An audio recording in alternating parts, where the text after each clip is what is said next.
Nou, dan ben je maar even voor en over, dacht ik. Ja, ja. Nou, 1, 2.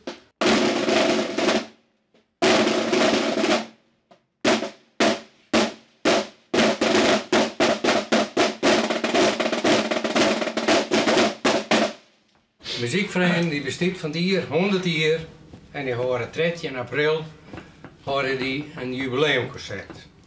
Daar hebben wij voor uitnodigen omdat er vroeger een drumband geweest is en daar hebben wij misschien zuizen, hebben wij daar al een rol in gehad.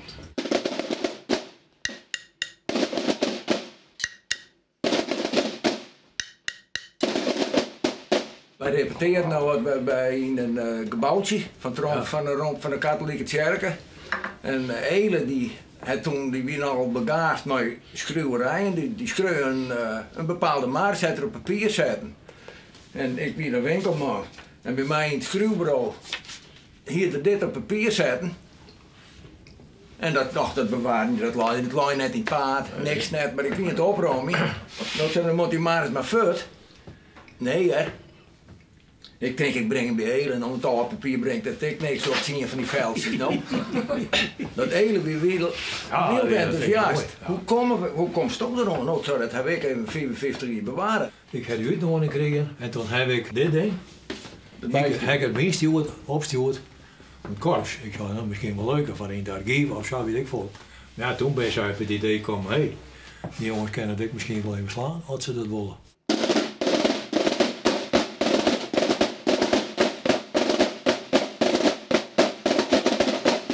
We beginnen hier om net in de war te rijden op een soort met vensterbank. Dat weer wel heel hard hout van Ulke. Ulke is helemaal klaar. De muziek die gewoon een touwtje. Geen trommels. Je mag eens gewoon steken hout. Zeg maar, hoe slaan we er altijd heen? Kun je dat weer aan de wens van de vensterbank? Dat is in de wens van de vensterbank. En toen had Ulke hier van die iets wat verouderde trommels georganiseerd. Ik zeg van dat mukje, bij honden zit niet. Nou. Hetzelfde nog. Hier. Je bent zelf verrekken, zweer die trommel. Ja. Help even, dat tellen we op. Ja, dat is gewoon zweer dit. Was je mooi nemen. Twee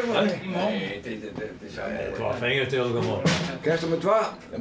Je huid in de bouw. Ja, dan heb je toch eens dat besterken. Dan Je penken opbellen. Nou, krijg je net van denk hem. ik het ik wel.